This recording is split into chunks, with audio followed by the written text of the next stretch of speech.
상관 분석에 대해서 학습을 시작하도록 하겠습니다. 가장 먼저 상관계수라는 것에 대해서 이해를 해볼 텐데요. 상관계수라는 것은 두 변수의 관련성 정도를 의미합니다. -1에서 1의 값을 갖게 되고요. 두 변수에 상관관계가 존재하지 않을 경우 상관계수는 0이 됩니다. 그리고 상관관계가 높다고 인과관계가 있다고 할 수는 없습니다. 이러한 상관계수는 피어슨의 상관계수와 스피어만의 상관계수 이렇게 두 가지가 존재하고요. 피어슨 상관계수는 두 변수 간의 선형적인 크기만 측정이 가능한데 스피어만 상관계수는 두 변수 간의 비선형적인 관계도 나타낼 수 있습니다. R에서는 cor.test라고 하는 함수를 사용해서 상관계수 검정을 수행하고 유의성 검정을 판단할 수 있습니다. 이때 규모가설은 상관계수가 0이다, 대립가설이 상관계수가 0이 아니다가 되는 거죠. 그래서 대립가설이 채택이 돼야지 그 상관계수는 유의미한 것이 되는 것이죠. 자, 그리고 여기 있는 것은 산점도인데요. 이 산점도를 보고 상관계수가 어떨까에 대해서 이야기를 하실 수 있어야 되는데 처음에 나오는 두 개는 거의 직선의 형태잖아요. 자, 이런 경우는 완전한 양의 상관과 완전한 음의 상관이에요. 첫 번째 걸 보게 되면 X축이 증가할 때 Y축 값도 증가하죠. 이런 것들을 저희가 양의 상관이라고 하고 지금은 선의 형태를 보이기 때문에 완전 양의 상관, 바로 1값을 나타내고요. 다음에 있는 것은 위에서 아래로 내려가니까 X가 증가할 때 Y는 감소하는 거죠. 이런 경우를 저희가 음의 상관이라고 하는데 특히 선의 형태를 이루고 있어서 완전 음의 상관이고 -1 값입니다. 가운데 있는 경우는 무작위로 나타나 있죠. 패턴이 보이지 않아요. 그래서 이 경우 저희들은 무상관이다 하고 0의 값 주는 거고요.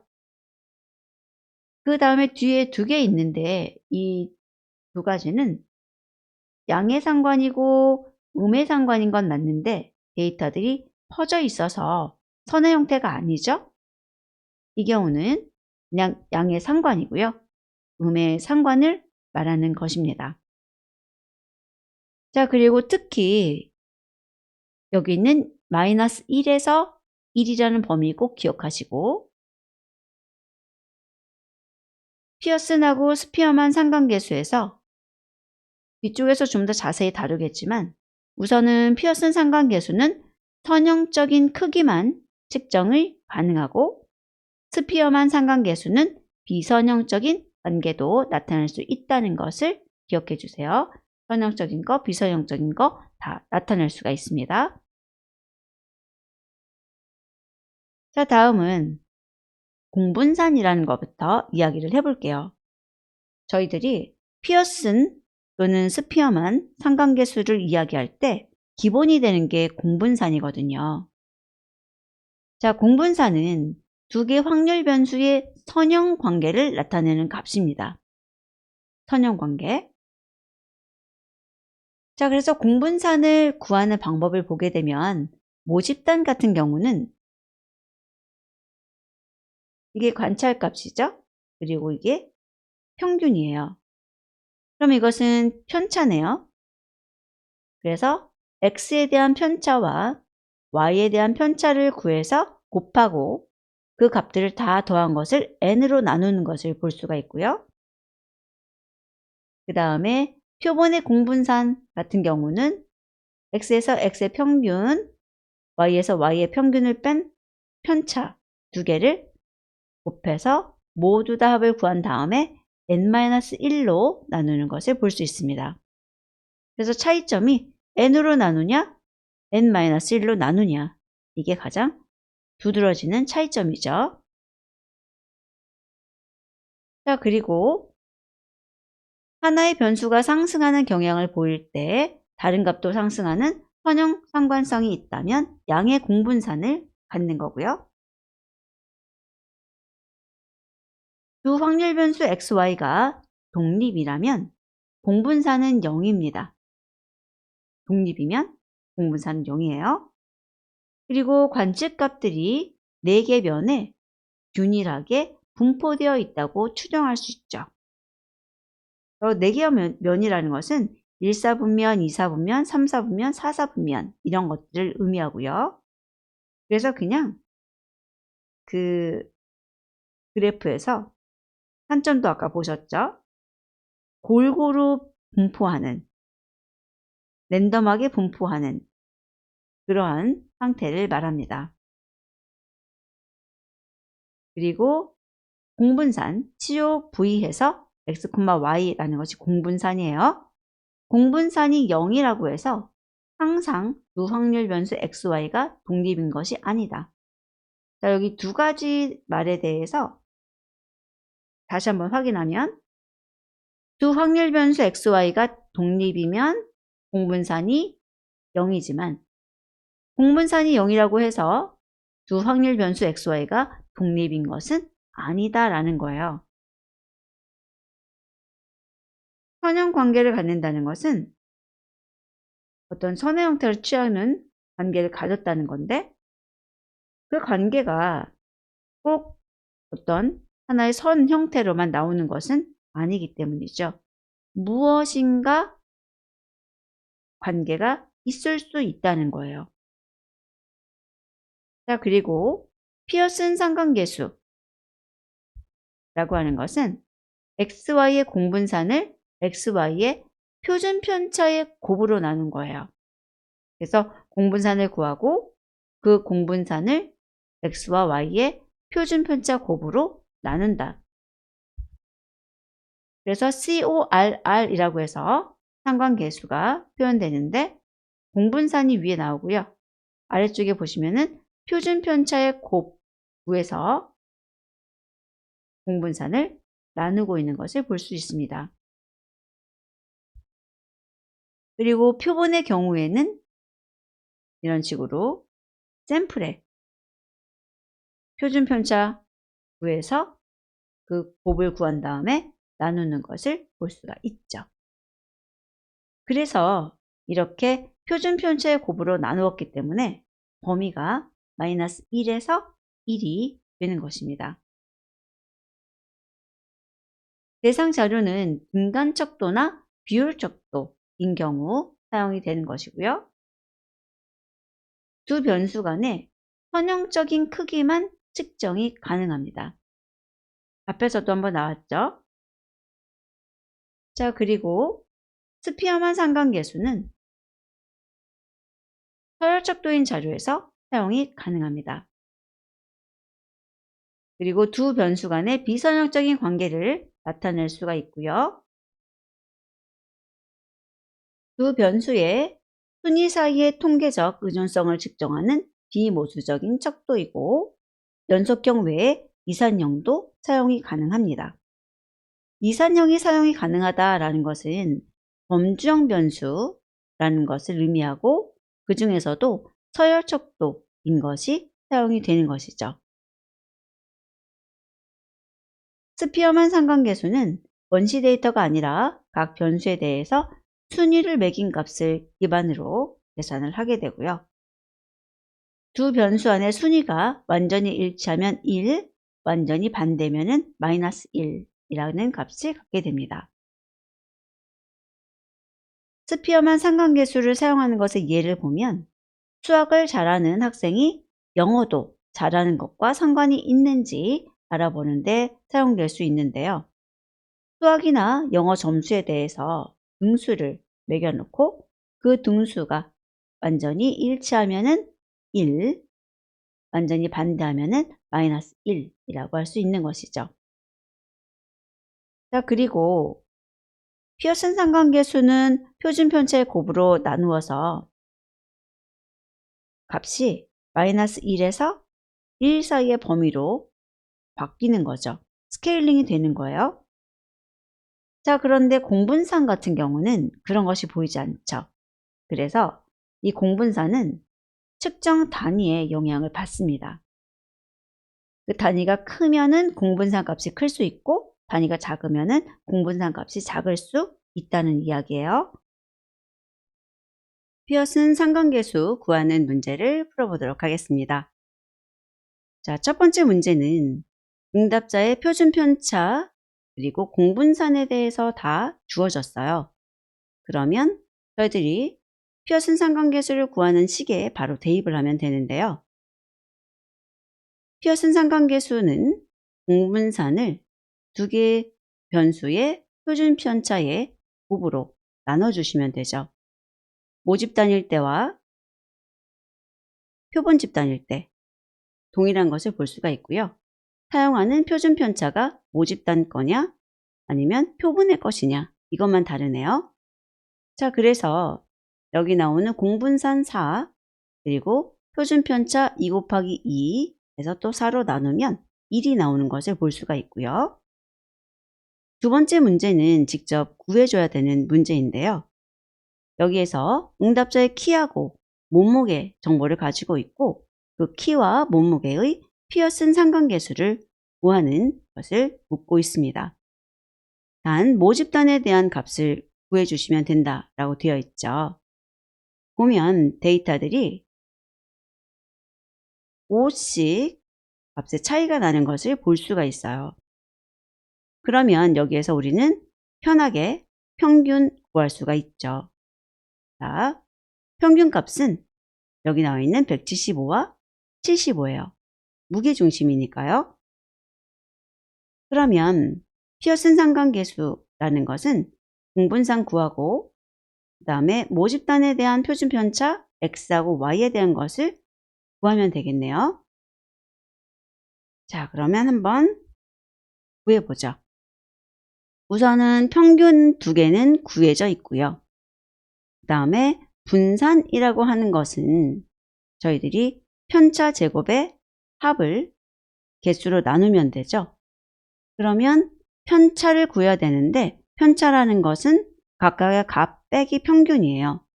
그러면 마이너스 10, 마이너스 5, 5, 10 이렇게 구할 수가 있을 거고 몸무게도 마찬가지네요. 마이너스 10, 마이너스 5, 5, 10 그리고 이것에 대해서 제곱을 해서 합을 구해야 되니까 100 더하기 25 더하기 25 더하기 100이에요. 그리고 5로 나눠주면 되죠.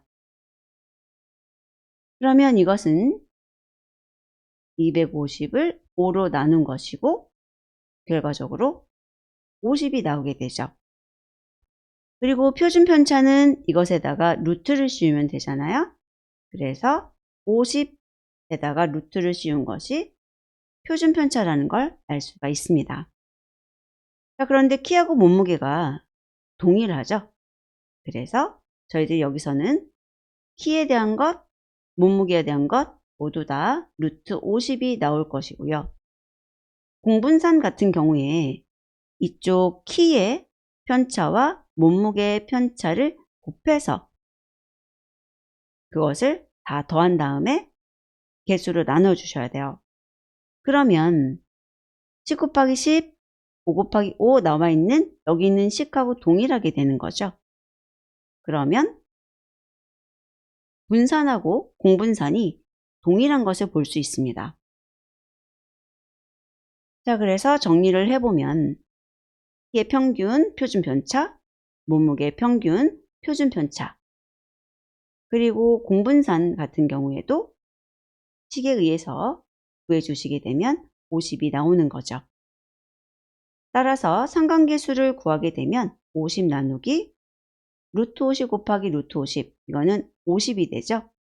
그래서 50 나누기 50은 1이라는 값을 구할 수가 있습니다. 이런 식으로 여러분들이 계산기 없이 손으로 어느 정도의 사칙 연산이 가능하셔야 돼요. 자, 다음은 스피어만 상관계수 그래프의 해석입니다. 맨 앞에 있는 그림은 저희들이 그림만 보여주고 이것이 1이라는 상관계수 값을 갖는다.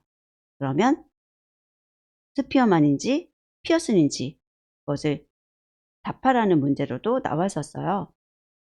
그런데 지금 비선형인 경우에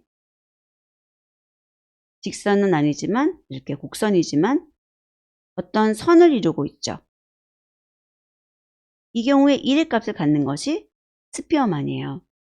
그래서 이 그림 그리고 그때의 상관계수 값 그리고 스피어만 상관계수라는 것 이게 세트로 같이 알아두세요. 만약에 이제 여기에 있는 그림 보여주고 스피어만 상관계수 값은 무엇인가? 그러면 1이 되는 거고요. 이 그림을 보여주고 이것은 무엇에 대한 그림인가? 그래도 스피어만 상관계수죠. 자, 그런데 피어스는 0.88 나오는 것을 볼 수 있어요. 피어스는 선형에 대해서만 값을 구할 수 있고 스피어만은 비선형에 대해서도 값을 구할 수 있기 때문입니다. 두 변수 xy가 선형 관계가 아니더라도 비선형 관계여도 스피어만 상관계수는 1이 될 수 있습니다. 이렇게 선을 이루는 것. 자, 그리고 가운데 있는 그림은 이 x하고 y가 양의 상관관계를 보인다는 것을 느낄 수는 있지만 좀 많이 퍼져 있죠. 그래서 여기 상관계수 값 보면은 0.35, 0.37 낮은 편이에요. 데이터가 뚜렷한 경향성을 보이지 않을 경우 스피어만 상관계수와 피어슨 상관계수는 비슷하게 낮은 값을 보이죠. 마지막에 있는 것은 이쪽에 동떨어진 값들이 있네요. 이것을 이상치라고 했을 때 스피어만 상관계수는 그 이상치에 대해서 영향을 덜 받는 것을 볼 수가 있어요. 피어슨이 더 많은 영향을 받았네요. 자, 이런 식으로 저희들이 스피어만 상관계수라는 것은 피어슨 상관계수에 비해서 이상치에 덜 민감합니다. 그 이유는 스피어만 상관계수가 이상치를 그 값 자체로 쓰는 것이 아니라 순위로만 고려하기 때문이죠. 다음은 R을 이용한 상관 분석에 관한 결과인데요. 지금 보면 데이터가 두 개예요. 13579와 12468. 자, 그리고 피어슨에 관한 상관계수 그리고 그것에 대한 검증까지 나와 있는 것인데요. 아래 보시게 되면 p-value 구해놨고 df가 3인 이유는 여기서 빼기 1, 여기서 빼기 1 해서 5 빼기 2 해서 3이 된 거죠. 그리고 p-value를 보게 되면 0.000577이에요. 그러니까 0에 가까운 값이라고 볼 수 있죠. 그러면 이것은 귀무가설을 기각할 겁니다. 대립가설을 채택할 텐데 대립가설을 보게 되면 상관계수가 0과 같지 않다라고 되어 있죠. 자, 그리고 여기 보면은 이게 바로 상관계수 값이에요. 1에 가깝네요. 0.993887. 귀무가설이 상관계수가 0이다고요? 대립가설이 상관계수가 0이 아니다. 그리고 p-value가 0.05보다 작은 값이기 때문에 귀무가설을 기각하고 상관계수가 0이 아니다라는 대립가설을 채택하게 되죠. 다음은 상관계수 행렬입니다. 여기에서는 변수를 여러 개, 7개, 7개니까 7 곱하기 7의 정방행렬이 되는 거죠. 이렇게 변수의 개수만큼의 행과 열을 갖는 행렬을 만들어 놓고 이 컴프 프라이스와 세일즈, 인컴과 세일즈 각각에 대해서 상관계수로 채워 넣은 겁니다. 대각선 방향에 보시게 되면 1이 써 있는데 이것은 자기 자신에 대한 것이어서 1이 나올 수밖에 없죠. 그리고 그 대각선을 기준으로 해서 대칭 관계인 것을 볼 수가 있어요. 0.06, 0.06, 0.08, 0.08 이런 식으로 나와 있죠. 자, 그래서 사실은 절반만 확인을 해도 되는 것이에요. 그리고 데이터 개수 나와 있고 이 상관계수에 대한 p-value가 또 행렬의 형태로 나오는 겁니다. 그래서 여기 보면은 컴프 프라이스하고 세일즈는 0.2라는 p-value를 갖는 거고 인컴과 세일즈는 0.0023이라는 p-value를 갖는 거죠. 자, 그러면 설명을 볼게요. 결과에서 위쪽에 있는 것이 상관계수 행렬, 아래쪽에 있는 것이 그 상관계수에 대한 p-value 행렬입니다. 그리고 위쪽에 있는 상관계수 행렬에서 상관관계에 대해 보여주는 것인데 값이 마이너스 1에서 1 사이 값을 갖겠죠. 그리고 대각선은 1로 채워지고 두 개 변수의 교차 지점에 있는 숫자가 그 두 변수의 상관계수가 되죠. 예를 들어서 price 그리고 sales, 여기 price하고 sales에 적혀 있는 마이너스 0.44라는 것이 그 두 변수의 상관계수고 수치를 보니까 마이너스 기호가 있어서 음의 상관관계라는 것을 알 수 있습니다. 또 아래쪽에 있는 p-value 행렬은 위쪽에 있는 상관계수가 통계적으로 유의미한지를 보여주는 것인데요.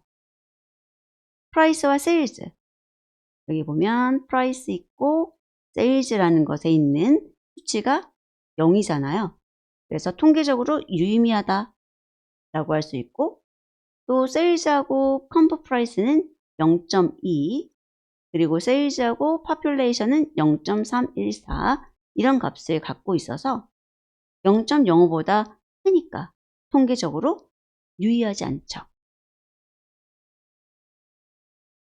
sales하고 가장 강한 상관관계를 보이는 변수를 찾아보면 여기 sales에서 아래로 쭉 내려가면서 아이고 여기네요. 가장 큰 값은 마이너스 0.44예요. 양수하고 음수를 가리지 않고 절대값으로 비교를 하시면 됩니다. 자, 그리고 전체에서 가장 큰 상관관계를 보이는 두 변수는 price하고 comp price예요. 0.58이죠. 그래서 이러한 상관계수 행렬을 보고 어떤 설명이 있었을 때 그것이 올바른 내용인지 올바르지 않은 것인지 알 수 있으셔야 되고요. 자, 다음은 그래프로 표시된 상관계수 행렬이에요. 앞에 나왔던 것하고 동일한데 지금 절반만 나와 있는 상태고 여기에 흐리게 표시되거나 진하게 표시되어서 좀 더 직관적으로 알 수가 있는 것이죠. 자, 이것 해석 방법은 만약에 여기 0.7이다 라고 한다면 education과 examination의 상관계수예요. 만약에 어떤 특정한 수치를 보게 되면 그 수치에서 아래, 그 다음에 왼쪽 이런 식으로 이동을 해서 두 개의 변수의 상관계수라고 보시면 되고 아니면 이 둘 사이의 상관계수를 알고 싶다면 위나 오른쪽으로 선을 그리셔서 교차되는 지점에 있는 숫자를 상관계수로 보시면 됩니다. 자, 변수 이름에서 행과 열의 방향으로 있는 숫자를 사용해서 해석을 하는 것이고 변수 이름의 교차 지점의 숫자가 두 변수의 상관계수가 되는 거죠. 그래서 사각형에 있는 0.70은 examination과 education이라는 두 변수의 상관계수가 되는 것입니다. 원의 크기로 표시된 상관계수 행렬을 살펴보도록 하겠습니다. 지금 여기에 있는 것은 히터스 데이터를 이용해서 그림을 그린 것인데요. 여기에 여러 가지 값들이 있고요. 그 다음에 만약에 셀러리하고 에러스라고 한다면 그 둘 사이에 이렇게 교차되는 지점에 있는 것이 상관계수를 표현하는 값을 우리들이 원을 이용해서 표시한 건데 거의 보이지 않죠.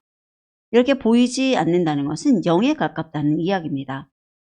그리고 마이너스 1에 가까울수록 빨간색, 1에 가까울수록 파란색에 가까운 거죠. 이때 대각선으로 나와 있는 것은 자기 자신에 해당하는 것이니까 제외하시고요. 이렇게 진하게 파란색으로 되어 있는 것들, 이것이 1에 가까운 값이고, 그 다음에 여기 있는 빨간색들이 있기는 한데 값이 그렇게 크지는 않은 것을 볼 수가 있습니다. 동그라미가 작고 흐리게 표시된 것은 상관계수가 작은 것을 의미하고요. 동그라미가 크고 진하게 표시된 것은 상관계수가 큰 것을 의미합니다. see at bat 해가지고 나와 있는 것과 chm run, c runs, crbi 등의 독립변수들을 보게 되면 지금 c at bat이라는 것하고 c runs나 crbi 그 다음에 얘도 마찬가지로 이런 것들이 서로 관계가 높은 것을 볼 수가 있어요. 진하게 나와 있죠. 그래서 이런 식으로 여러분들이 원의 크기 그리고 색상으로 표시된 상관계수 행렬을 본다면 그 크기가 클수록 1이나 마이너스 1에 가깝고 크기가 작을수록 0에 가깝다. 그리고 농도에 있어서도 농도가 짙을수록 1이나 마이너스 1에 가깝고 흐릴수록 0에 가깝다는 것을 기억해 두시기 바랍니다. 산점도를 알아보는 상관관계인데요. 직선의 형태에 가까울수록 마이너스 1 또는 1에 가까운 모양입니다. 여기에서는 지금 역방향으로 이렇게 하나가 증가할 때 하나는 감소를 하고 있기 때문에 마이너스 방향인 것을 볼 수가 있고요. 만약에 산점도 모양이 이런 식으로 나타난다면 증가할 때 다른 하나도 증가를 하는 것이기 때문에 양의 관계인 것을 알 수가 있습니다. 화분면에 고르게 점이 보인다면 상관관계가 없는 것이죠. 그리고 산점도를 통해서 상관관계가 있다고 판단되는 두 변수가 있다면 이것은 단순 선형회귀 모형 추정이 가능하다고 판단을 할 수가 있습니다. 하나의 값을 가지고 다른 하나의 값을 추정할 수 있다는 것을 의미하죠. 왼쪽에는 산점도는 차량 392대의 연비와 마력에 관한 그래프예요. 그래서 여기 마력이 증가할수록 연비는 낮아지는 것을 볼 수가 있습니다. 연비와 마력은 음의 상관관계인 거죠. 그래서 마력이 증가할 때 연비가 감소하는 경향을 볼 수가 있습니다.